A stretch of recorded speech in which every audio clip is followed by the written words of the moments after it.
Bonjour, Jo. Bonjour, ma belle. Ça va? Ça va bien, alhamdoulilah. Man bokk naa si bi nga amee sa problème ñi la njëkk a woo di lay conseiller. Billaay On a moo tax commencé numéro par yëpp Messenger et tout. aw War ma nga turu xam ne kenn. sama baat. On a parlé de tissu. Ah, d'accord. maa ngi en direct nii ah. Oui, je sais. Ah, tu sais, ok. ma def ko parleur kon ah. Defal. Ok. Dior man chaque mois damay jël 7 jours. may def jeûne et prière. te dama dugg ci église. depuis temps yëpp dama lay booleeg sama prière. pour que merci beaucoup. yàlla génne la fi xam nga keroog lu ma la doon wax dama ne la man. je suis pas du genre may dugg ci vie privée nit. parce que yàlla santaane wu ko te fii ku fi wax libre nit yaa ngi sa kilo. fi ma la doon conseiller mooy. ma ne la Dior en fait t'as beaucoup de potentiel. mais malheureusement xamoo ko. tu communiques super bien. tu peux faire de très belles choses. ma ne la pourquoi ne pas exploiter potentiel yi la yàlla may. d'une manière positive. réseaux sociaux yi mun nga si gagner beaucoup de choses. mais d'une façon positive. et je pense que tu as écouté nos conseils. Je pense que je n'étais pas la seule. Commencé nga di def affaire yu positive neex na nit ñi mais continue sur cette lancée. et que moi je pense que c'est sama avis. fii amul kenn kuñ dul waxal. même sa propre mbokk ñi nga dimbale ba ñu élevé wu si kaw. bu ñu demee bu mën na seen bopp bu ñu amul sax dañ lay sosal. ce qui fait que ma ne la trace ta route. Continue positivement mais bul gestu ci ginnaaw en fait. parce que plus tu réponds en fait c'est un jeu de cache-cache ñoom buñ la sànnee nga gestu nga for tu réponds après le lendemain ils vont faire autre chose après nga répondre encore. je pense que les gens ils ont pas besoin de ça gis nga en fait je t'avais dit que je savais même pas si je savais faire le make-up pour man dañ la ko daan defal. non je t'avais dit sans te connaître ma ne la Dior man nit rek laa xam en te voyant t'as beaucoup de potentiel. et je t'ai dit que Dior. La meilleure façon de répondre à ces gens-là, c'est que tu te dis que d'ici 6 mois, d'ici 3 mois, on est en France, damay créer benn entreprise et tu es capable. ñi koy def gënuñ la en fait affaire bi du si jàng ëppuñ la xam-xam ëppuñ la ils sont pas plus dégourdis que yow. si ay démarches et tout je te l'avais dit non. ma ne la créer quelque chose en fait yàlla man mii di wax ak yow nee naa la man en fait je suis partout sur les réseaux sociaux mais peut-être yàlla lim la may nga mën a jàkkaarloo ak caméra. man loolu mënuma ko. donc ce qui fait que yow li la yàlla may nii nit ñi ñu ngi lay suivre depuis que tu as essayé de changer nga bàyyi saaga yi tu te concentres à faire des thèmes yoo xam ne des thèmes constructifs. nit ñaa ngi lay suivre bu baax moi je suis tes live et sénégalais en fait day sot. tu sais à force ñoom ñuy wax di def ay témoignages yow nga continuer di def leneen loo xam ne nit ñi ils vont dire que Dior mi kat changé na mais tu sais au final lan la ils seront ridicules ñoom nit ñi sax dañ leen jéppi. dëgg la. toi t'as commencé nit ñi conseillé na la man mii ak keneen donc t'as commencé à faire ce qu'on t'a dit. mais continue sur ça. pourquoi tu reviens si bul tontooti en fait bu yàggee ñoom la ñuy jéppi parce que man mii boo may saaga tontuwuma ngay wax lu la neex di inventé et tout fii kenn nit ñi li leen métti mooy nekkatul politique en fait c'est trop dégueulasse. bah oui parce que yow boo demee bay xool dugg ci famille di loqati pare fan yëpp ngeen gis ngeen ma ni ma mel lijjantiwuma leen. waaw may ma rek ma daaneel lii nekkatul politique. en fait c'est trop dégueulasse et je te l'ai dit nee naa la réseaux sociaux yi c'est trop dégueulasse. donc boo si nekkee tu l'utilises d'une manière positive man maa ngi fépp sur les réseaux sociaux mais kenn xamuma et je fais ce que je fais mais di aider ay femmes di gagner ma vie et je fais gagner à d'autres femmes leur vie. Dior di waa ko loolu keroog wax naa la ko ma ne la sa objectif mooy que créer quelque chose yow en plus. à partir de classe bii nii sax yow mën nga créer une association tu peux être porteur de voix comme l'a dit l'autre dame tu peux créer une société pourquoi pas mais avance sur ça après man mii bu fekkee ne man dama lay témoigner di lay saaga yow on voit que Dior s'est métamorphosé d'une façon positive mais à la fin man mii maay ridicule. Pourtant l'autre jour je te l'ai dit et on avait même commencé à parler d'un projet. T'as beaucoup de potentiel mais en fait da nga am valeur mais xamoo ko saaga yi du sa valeur saaga yi daf la doon ñaawal billaay bi ngay saaga da nga ñaawal.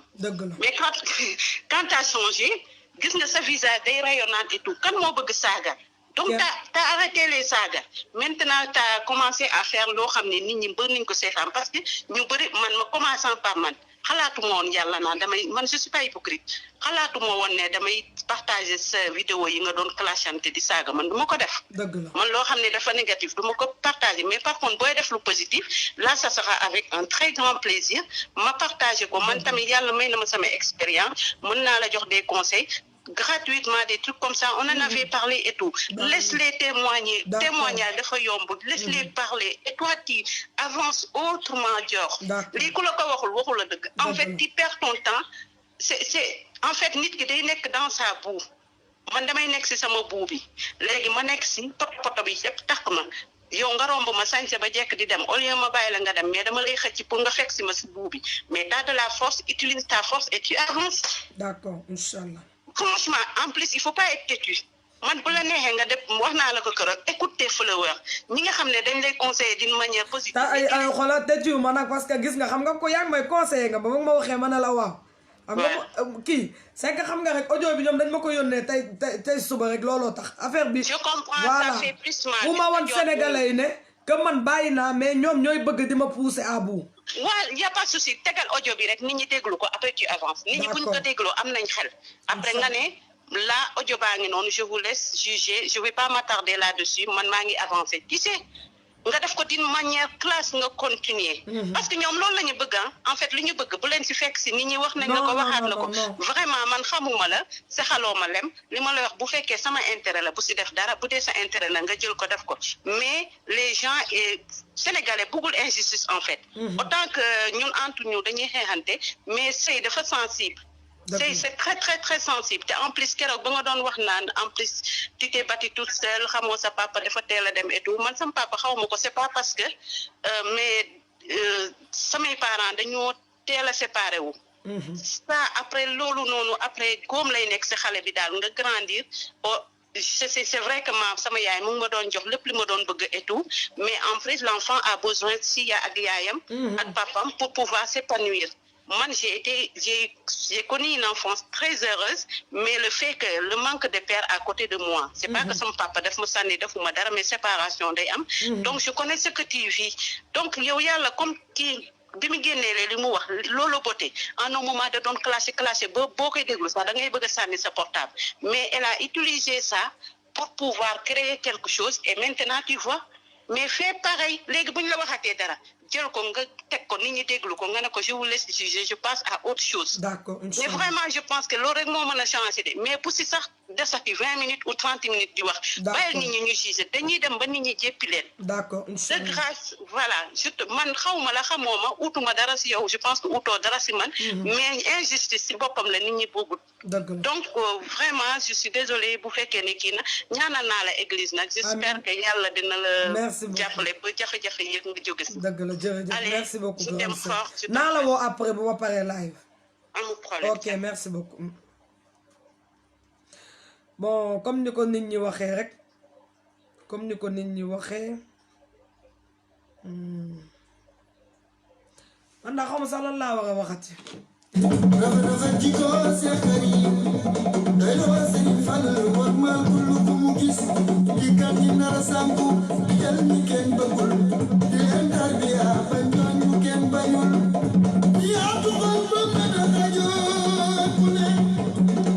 Merci beaucoup en tout cas ci conseil yi.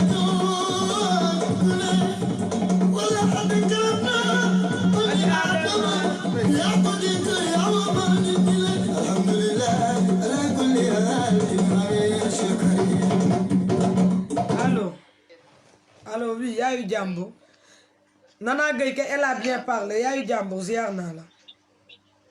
maa ngi delloo ziar. barki Demba soxna si jot a génn laa la doon wax ma ne la moo ma woo di ma conseiller ba may wax ay waxu liggéey ak yooyu. absolument. te vraiment fi mu daanelee foofu laay yëkkatee. Dior sa ñetti ndey yi dañ laa teg keroog amul luñ la yàqul muy Suadu sa yaay ji la jur Ndey Kujja mi nga xamante ne lu rafet rek lay dox lu rafet rek lay wax di yaayu si bi ak man mii jàllu jéeri toog keroog amul luñ la waxul da nga jooy bay bëgg a dee ma ne la Dior loo bëgg liggéey lan nga bëgg comme ça nga bàyyi màggetu yu perte yi ba dëkk pertaan nga wax li nga bëgg a liggéey sa rakk yi muy Momo ak Mati ak man ñu sotoo teg jox la pour nga liggéey mani la liggéey laa la sant ba nga topp ci réseaux sociaux yi comme ni ma la ko njëkk woon a wax bi ñu xamante ñu dugal ñu ci appel ma ne la lan laa la def nga ne ma dara man la lu tax nga ma doon saaga nga ne ma baal ma maman depuis jour boobu ba tey te gis nañu la grande différence entre bi nga nekkee di saaga ak bi nga bàyyee saaga nga ne ma maman yow tam bëggatuma la gis ci Facebook ma génn Dior nit day am nawle gis nga nawle du ci géer ak géwël de déedéet nawle ci nit ak nit la Dior xale nga yore say doom yor leen yor bu rafet nag macha allah yor sa jëkkër yor bu rafet loolu moom man mën naa ko témoigner boo xëyee yaa ngi say doom di daw boo xëyee yaa ngi wut lu neex sa jëkkër kon pourquoi ngay topp ay suñ màgget yu perte yi ba dëkk pertaan li la femme bi wax franchement elle a raison te defe naa ne ñun sa ñetti yaay yi toog nañu wax ak yow ñu la tu arrêtes dafay dem à un moment boo xamante tu dois arrêter gis nga Fatoumata Da Costa ku baax du ko topp billahi ku baax du ko topp te du yow rek la waxal du yow rek la sosal du yow rek la fenal ñëpp la xulool mat na 50 personnes mais est-ce que kon yow war nga ko topp je dis non waroo ko topp ji ma war a dem defal jëndali marchandise kii commerce bi ok xaaral ma coupé nga wuyu ko waaw man après ma kii yeggal ok gars yi xam naa live bi damay ñëw dagg ko parce que comme damaa nar am ku ma àndal dem defi ma achat yeeg yooyu profito jëndaaleel pen de chambre à coucher sama taaw bu ñaawul boobu gàcce ngaalaama laf cat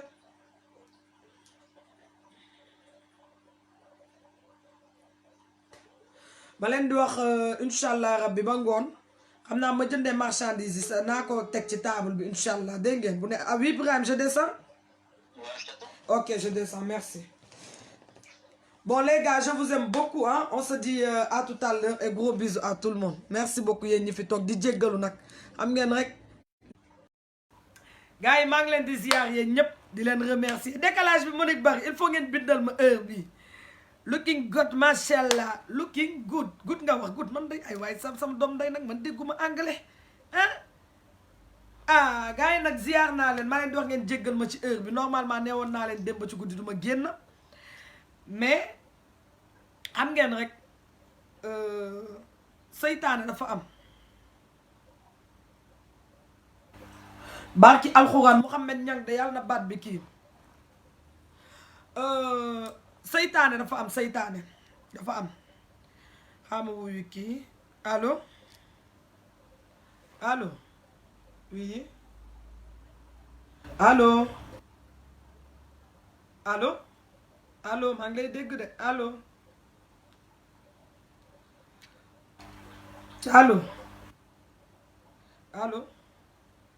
xam ngeen seytaane dafa am Monique baax na billaay kii la de a bàyyi la sax de ça vient de Maroc sama benn cousine moo koy jaay Mariama merci beaucoup Mariama sama Gambienne boobu nga xam ne maag moom démb la tey soog a ñëw ba muy metti dëgg-dëgg billaay allo oui waa man la jox ça va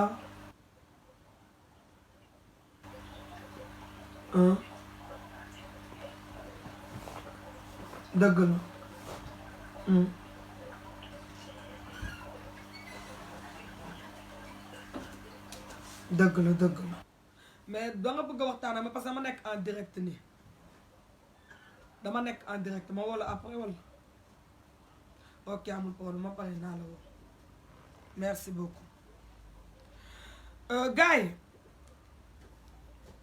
ngeen baal ma rek ma ñëw ci dame boobu la folle du village du ma déglu sax du ma wax sax turam naruma ko woon tontu mais la folle du village man franchement parler tes menaces ne me font pas peur dama lay wax bu baax a baax ak koo mënti yónni avec tous les preuves du monde yoo mënti am ci man lépp loo mënti am ci man regarde xoolal bul ko dugal si réseaux sociaux yi non non damaa bëgg nga dem tës demal ci rajo yi nga joxe ko fa man ça m'intéresse pas du tout nee naa la yow dangaa bëgg man ma ñëw ci sa rumbaay yaa tëgg sa tànn biir ñun ay invité lañu woon dañoo ñëw fecc pare nañu fecc dañuy ñibbi bàyyi nañ la fa nag duñ la teggi sa chaise duñ la dajjil sa bâche la folle du village yow laay waxal yow ak ajaratu kaay leen toog gars yi xam ngeen man bu ma waxee nii lañ may def ci suuf bu ma waxee ñu ne man maa bëri histoire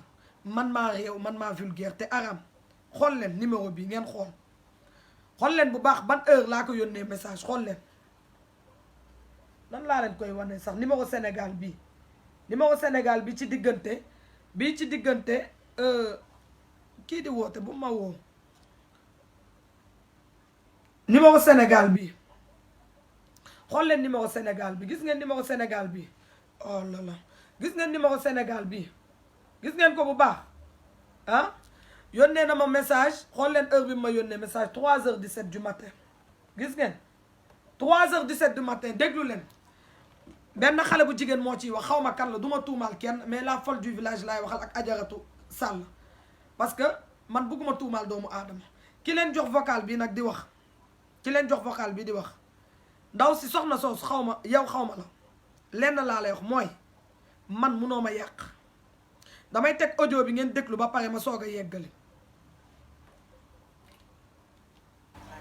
Kaliphone man dama lay suivre yaa ngi ci jàmm gis nga léegi nga waxi joor ak si bi joor maa ko xam Kali joor maa ko xam ba jeexal gis nga joor te ñëpp dara joor du ko baax bu ko ñuy fréquenté nga xam nga ne Kali joor papay taawam Penda ma nga Sénégal la ëmbee xale bi ay waay bu leen ma woo ñi malien bu sant ñàkkite moo ko fat këram seet si Saint-Christophe waa ji nekk ak moom ba joor wasin doom bi muy jigéen Penda est-ce que xam nga dafa bëggoon ne kooku mooy papaam ñàkkite moom ñu ne déetawaay ëllëg ko joor uti kër xam nga France yi boo fi nekkee am doom foo dem stage social dañuy fa utal la kër même bu dul kër tam nañu jox logement mère enfant ci foyer en attendant joor kër waa ji la continuer di dëkk waa ji di benn audio bi rek lañ ma yónnee ñoom ci 3h du matin fekk na boobu man départ naa maa ngi nelaw dégluwaat leen audio bi. salaamaaleykum Kaliphone man dama lay suivre yaa ngi ci jàmm gis nga léegi nga waxi joor ak si bi joor maa ko xam Kali joor maa ko xam ba jeexal gis nga joor te ñëpp dara joor du ko baax bu ko ñuy fréquenté nga xam nga ne Kali joor papay taawam Penda ma nga Sénégal la ëmbee xale bi ñëw France bi mu ñëwee France benn góor malien bu sant ñàkkite moo ko fat këram seet si Saint-Christophe waa ji nekk ak moom ba joor wasin doom bi muy jigéen Penda est-ce que xam nga dafa bëggoon ne kooku mooy papaam ñàkkite moom ñu ne déetawaay ëllëg ko joor uti kër xam nga France yi boo fi nekkee am doom foo dem stage social dañuy fa utal la kër même bu dul kër tam nañu jox logement mère enfant ci foyer en attendant joor kër waa ji la continuer di dëkk waa ji di du yaa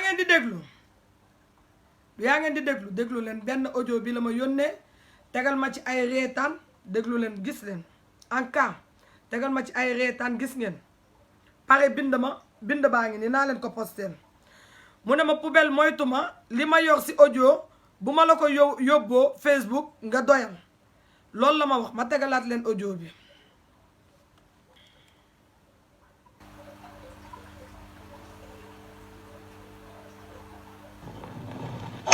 salaamaaleykum. xaaral Dior bu dee caga nga sax ñun on tem Mariama t'inquiète rek t'inquiète.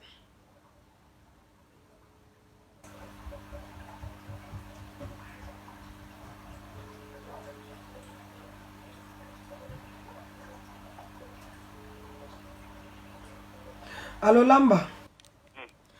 jot naa beneen audio que yow doo nee nañu doo papa Penda kuy bàyyam ku ko tette ba léegi.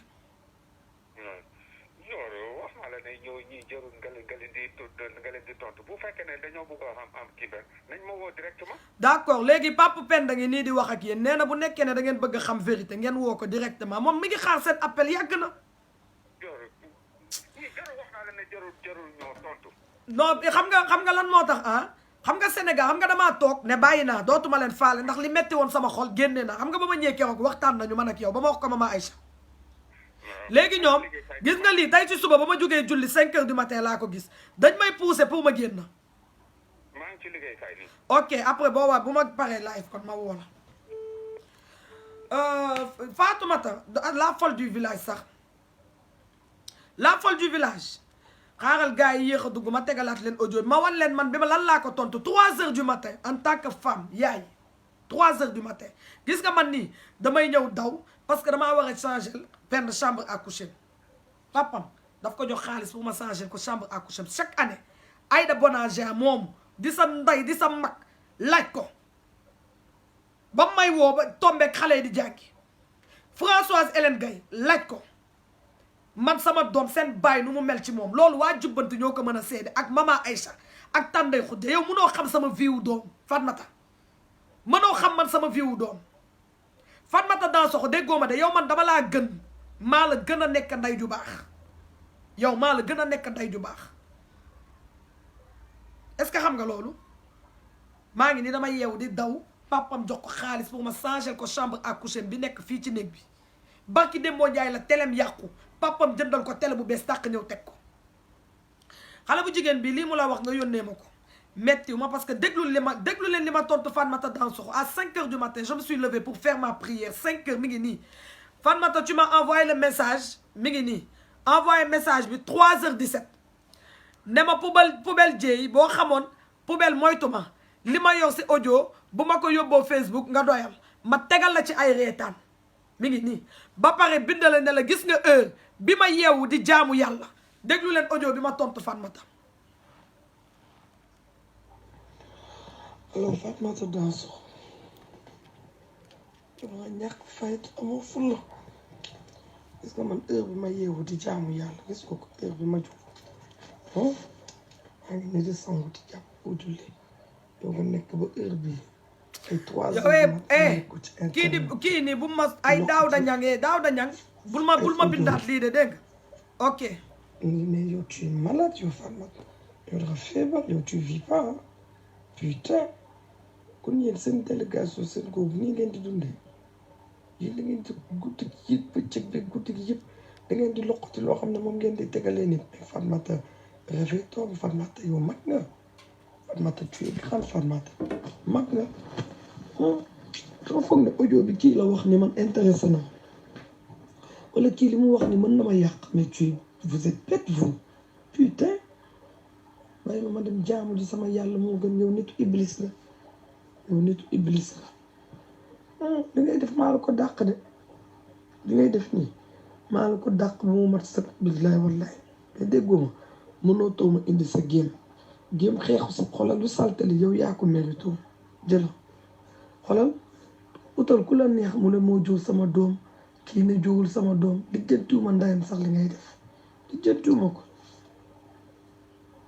maa ngi lay bàyyi bon courage continue de vivre comme ça de yàlla de seytaane dina la si jàppale wala ñu ñaanal la rek yàlla soppi la ndax à ton âge heure bi woon na la fekk nga toog di wéet voilà ba dégg ngeen lu ma ko tontu sénégalais xam nga maa gënoon mën ko saaga mais du ma la saaga xam nga lu tax du ma la saaga parce que yow li nga méngool lañ la war a jox mooy xam nga lan ay conseil ak yedd man de boo ma bloqué wul woon chaque heure wu julli bu ma jógee di julli dinaa la yéene la jógal julli déggoo ma de Fatmata Dansokho gis nga man xëy na yow da nga bëgg a moroom yow da nga bëgg a moroom xam nga nee nga man Penda déjà de un sax Penda bi ngay wax tuddul Penda sama doom tuddul Penda surnom mooy Penda sama doom tuddul Penda ki lay wax fen la wax fen waa léegi sax man léegi kii bu jurul sama doom nga ne Penda papa mi ngi Dakar amul problème papa mi ngi Dakar d'accord waa léegi yow mais kon yow maa la tane Fatmata Dansokho la folle du village maa la tane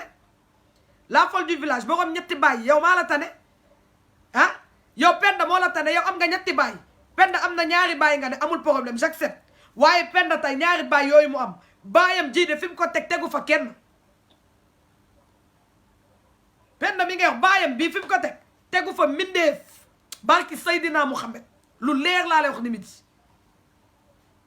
gis nga man sama kër monsieur ñakkate bii ngay wax monsieur ñakkate bii ngay wax sama ex jëkkër kii dama koy ñaanal bàyyi ko ak yàlla dama koy ñaanal bàyyi ko ak yàlla xam nga lu tax Fatmata la yaa ngi koy soog a gis parce que ni mu mel ci sama njaboot déggoo ma de nee naa la day jëndal doomu Chibi anniversaire Noël yére lépp ndax bëgg gi mu bëgg xale doomam du manqué dara te xam nga nekkatuñu yow maa la tane man 2017 ba tey képp ku ma xam ci Facebook ana xale yi weekend ñi ngi seen kër baay gis nga fi mu nekk na xam nga xale yi kañ la ñuy ñibbisi bu ñu nee suba la ouverture des classes te pourtant normal war nañ ñëw ñibbisi bu yàgg non xel bu dal parce que seen lépp mat na ku am baay ku am nday ku am nday ak baay joo xam ne dañuy jël seen xel yëpp jox ko seen njaboot sa xel day dal man sama doom yi seen xel dal gisoo Penda buy wax sax da ngay yaakaar ne mag mooy wax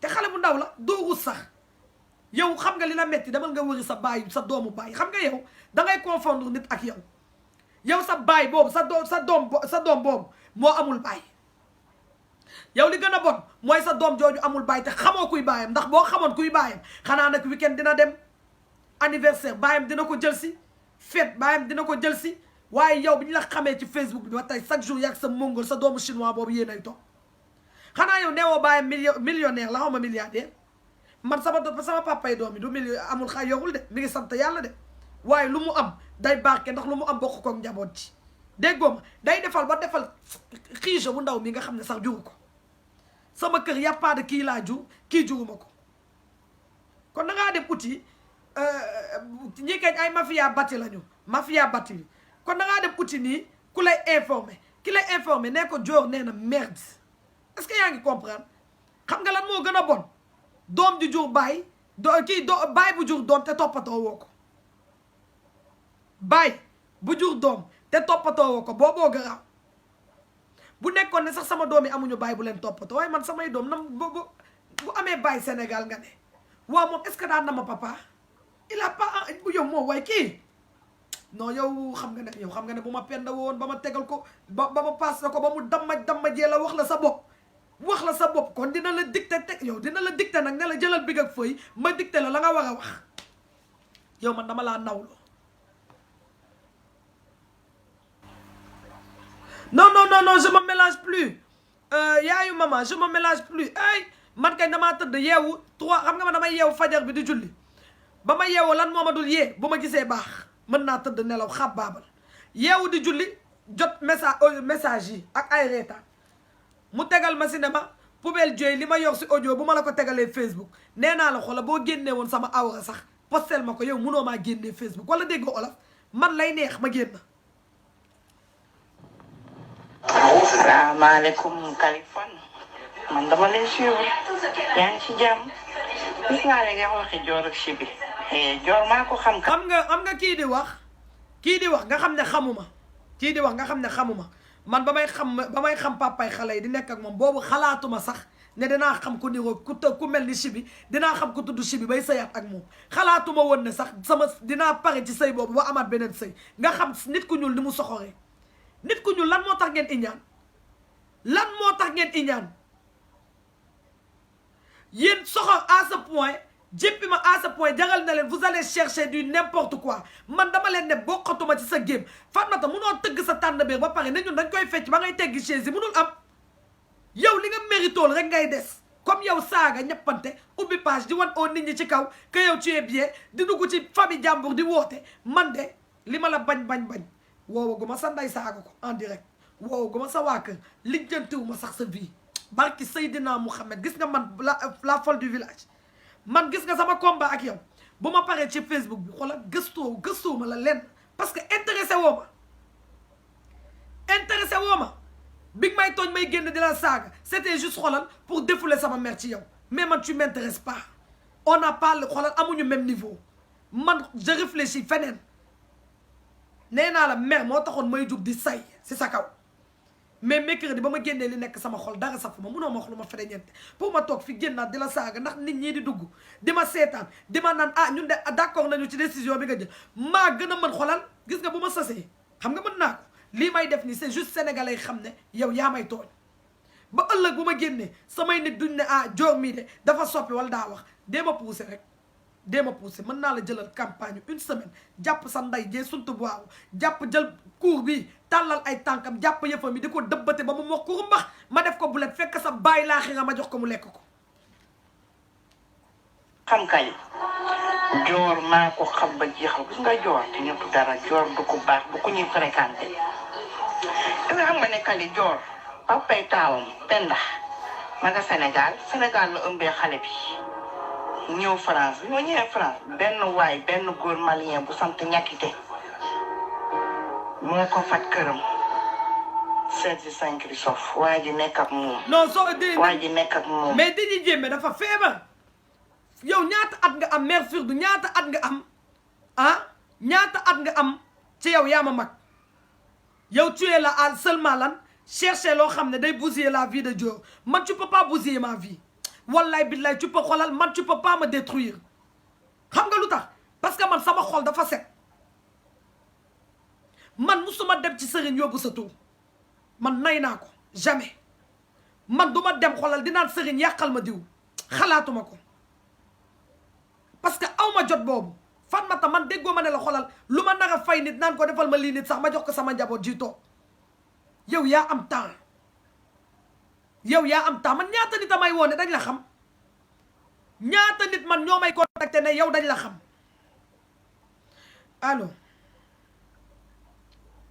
allo oui allo waaw baal naa la àq allo waaw maa ngi lay déglu maa ngi fi ma def la en direct